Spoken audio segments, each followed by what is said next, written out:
বোমা বাঁধতে গিয়ে হাত উঠল এক যুবকের। ঘটনায় চাঞ্চল্য মুর্শিদাবাদের সাগরপাড়ায়। জানা গিয়েছে, ভারত বাংলাদেশ সীমান্তের মুর্শিদাবাদের সাগরপাড়া থানার কাকমারি চর এলাকায় এক ব্যক্তি বোমা বাঁধতে গিয়েছিল।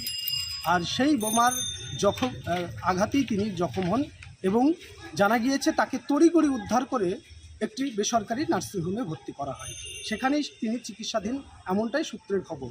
যদিও এই প্রসঙ্গে ওই আহত বিভিন্ন দুর্নীতির সঙ্গে এবং কুকর্মের সঙ্গে যুক্ত বলে জানিয়েছেন পুলিশ প্রশাসন।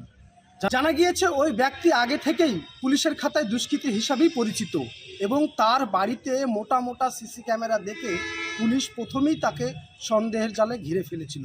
বিস্ফোরণের ঘটনার তদন্ত শুরু করেছে সাগরপাড়া থানার পুলিশ এবং জানা গিয়েছে এসডিপিও নিজে সেখানে গিয়ে তদারকি চালাচ্ছেন এবং খতিয়ে দেখছে কী কারণে এই বোমা মজুত রেখেছিল এবং কেনই বা বিস্ফোরণ ঘটল। তিনি কি কাউকে মারার উদ্দেশ্যে নাকি অন্য কোনো কারণে বোমা মজুত রেখেছিল তা খতিয়ে দেখছেন এসডিপিও নিজে। আর এই ঘটনায় আপাতত পরিস্থিতি নিয়ন্ত্রণে রেখেছে পুলিশ এবং মোতায়েন করা হয়েছে একটি অতিরিক্ত পুলিশ বাহিনীর টিম। আমার দুই ছেলের বাড়ি এটা। হ্যাঁ, এই বাড়িতে আমি আলাদা থাকি, বেটা আলাদা। কে কে থাকতো এই বাড়িতে?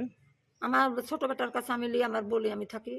আমি আজ 5 দিন গেছি, আমার শরীর খারাপ, তার লিগে আমি বিটির বাড়ি গেছি। না, এই বাড়িতে যে দুই ছেলে থাকতো তাদের নাম কি কি? কি শুনলেন সকালবেলাতে, কি শুনেছেন? সকালবেলা শীত দুজনা ঝামেলা, আর আমি তো কিছু শুনিনি। এই তো আমার অজ্ঞান হয়ে গেছে বাড়িখানে এসে। এটা আমার ননদ এসে তো সেই 60 শুয়ে আছি, আমি উঠতেও পারছি নি। আমার গ্যাস, আমার প্রেশার বাড়িয়ে গেছে আমার টেনশনে। আচ্ছা, আপনার ছেলে কোথায় খাম হয়েছে, কোথায়? আমি দেখিনি বাপ, কোথায় আছে এখন? হাসপাতালে? আমি দেখিনি বাপ গো।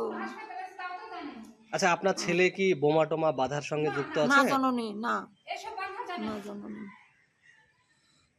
ওসব আমি জানলে বেটাকে মানা করবো না, বলবো না। ওসব কিছু দেখেও নি, কোনদিন জানেও নি।